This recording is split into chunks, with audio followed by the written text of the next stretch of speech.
1941 সালের ডিসেম্বর মাস। বোমা পড়ার ভয়ে অনেকেই কলকাতা ছেড়ে চলে যাচ্ছে। ঠাকুর তখন আমাদেরই বাড়িতে।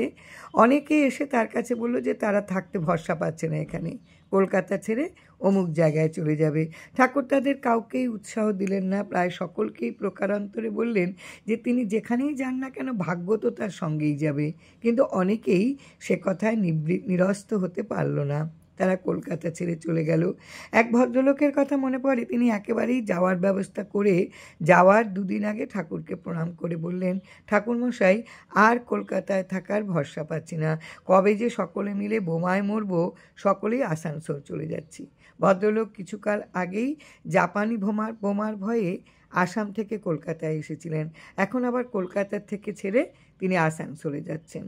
ঠাকুর তাকে বেশ রসিয়ে বললেন, যম যদি তাড়া করে আসাম থেকে কলকাতা আসতে পারে, পথ চিনে যম আসানসোলও যেতে পারবে, আর যদি না চেনে জিজ্ঞাসা করতে করতে যম যাবে। এরকম কথা সেই লোক নিরস্ত হলেন না, তিনি গেলেনই। কোনো কোনো বিষয়ে নিশ্চিন্ত মন, ভাগ্যের উপর সুখ দুঃখের ভার ছেড়ে রাখার কথা তিনি বলতেন, কিন্তু আমরা তার মতন চলতে পারতাম না। সকলেই কলকাতা ছেড়ে চলে যাচ্ছে, কি হবে কি জানি। ঠাকুর বাড়িতে আছেন, যা হওয়ার তিনিই দেখবেন। ঘরের ঠাকুর রামচন্দ্র।